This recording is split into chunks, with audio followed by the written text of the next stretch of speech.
भारत का स्वतंत्रता संग्राम उन अनगिनत नायकों की गाथा है जिन्होंने अपनी जान की परवाह किए बिना देश को ब्रिटिश शासन की बेड़ियों से मुक्त कराने के लिए संघर्ष किया। इनमें से कई नायकों के नाम इतिहास के पन्नों में दर्ज हैं, लेकिन कुछ ऐसे भी हैं जिनके योगदान को समय के साथ भुला दिया गया है।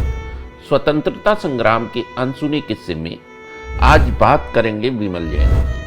वे हिंदुस्तान सोशलिस्ट रिपब्लिकन एसोसिएशन के एक समर्पित सदस्य थे। उनकी कहानी, विशेष रूप से बम फैक्ट्री के संचालन में उनकी भूमिका, स्वतंत्रता संग्राम के उन अनसुने किस्सों में से एक है जो साहस, बुद्धिमत्ता और बलिदान की मिसाल है। विमल जैन का जन्म 20वीं सदी की शुरुआत में उत्तर भारत में एक साधारण परिवार में हुआ था।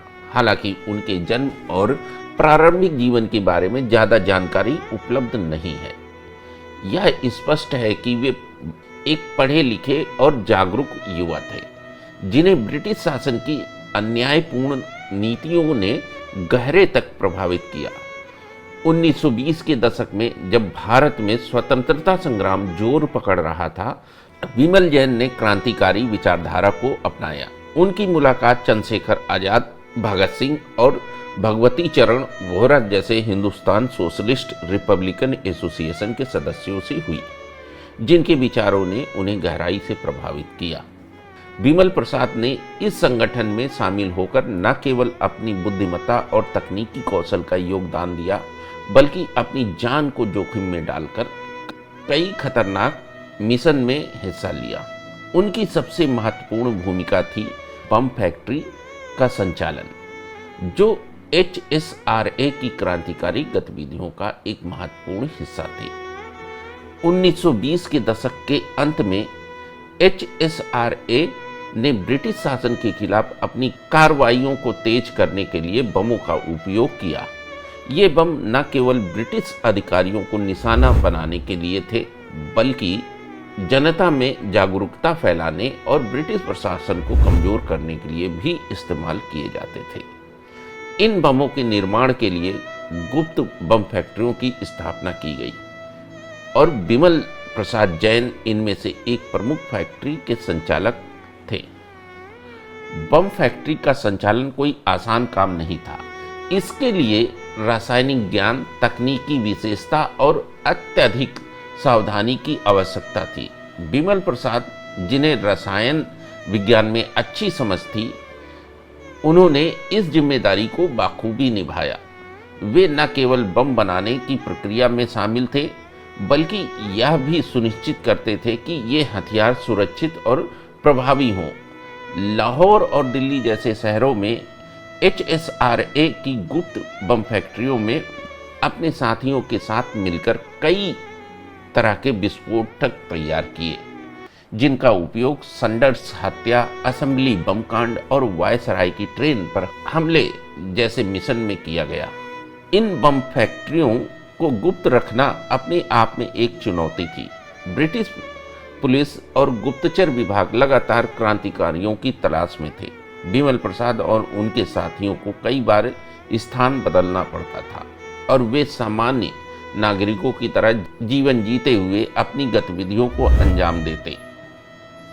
विमल प्रसाद जैन की भूमिका केवल बम बनाने तक सीमित नहीं थी। वे HSRA की कई साहसी कार्रवाइयों में सक्रिय रूप से शामिल थे। 1928 में जब लाला लाजपत राय की मृत्यु के बाद सैंडर्स की हत्या की योजना बनाई गई, विमल प्रसाद ने इस मिशन के लिए आवश्यक विस्फोटकों की व्यवस्था में महत्वपूर्ण भूमिका निभाई। इसी तरह 1929 में भगत सिंह और बटुकेश्वर दत्त द्वारा केंद्रीय विधानसभा में बम फेंकने की घटना में भी उनकी तैयार की गई सामग्री का उपयोग किया गया। इन मिशंस के दौरान विमल प्रसाद ने अपनी जान को बार बार जोखिम में डाला। बम फैक्ट्री में काम करने का मतलब था हर बार मौत के साये में जीना। एक छोटी सी गलती भी विनाशकारी हो सकती थी, जैसा कि भगवती चरण वोहरा की मृत्यु के मामले में देखा गया था। फिर भी विमल प्रसाद ने अपने कर्तव्य से मुंह नहीं मोड़ा। उनकी यह निष्ठा और साहस HSRA के अन्य सदस्यों के लिए प्रेरणा का स्रोत थी। बिमल प्रसाद जैन का जीवन गुमनामी में बीता। उनकी गतिविधियों की प्रकृति ऐसी थी कि उन्हें हमेशा पर्दे के पीछे रहना पड़ता था। जहां भगत सिंह, चंद्रशेखर आज़ाद और सुखदेव जैसे क्रांतिकारियों के नाम इतिहास में अमर हो गए, वहीं बिमल प्रसाद जैसे नायकों को वह पहचान नहीं मिली जिसके वे हकदार थे। उनकी मृत्यु के बारे में भी ज़्यादा जानकारी उपलब्ध नहीं है। कुछ स्रोतों के अनुसार वे 1930 के दशक की शुरुआत में ब्रिटिश पुलिस के साथ मुठभेड़ में शहीद हो गए, जबकि अन्य का मानना है कि उन्होंने गुप्त रूप से जीवन बिताया और स्वतंत्रता के बाद सामान्य जीवन में लौट गए।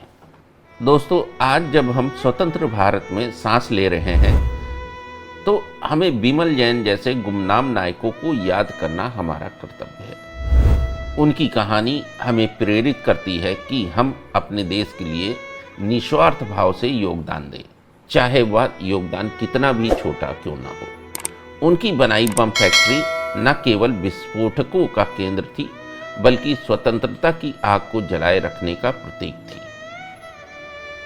तो दोस्तों, यह थी बिमल प्रसाद जैन की कहानी। ऐसी और कहानियां सुनने के लिए बने रहें हमारे साथ। जय हिंद, जय भारत, वंदे मातरम।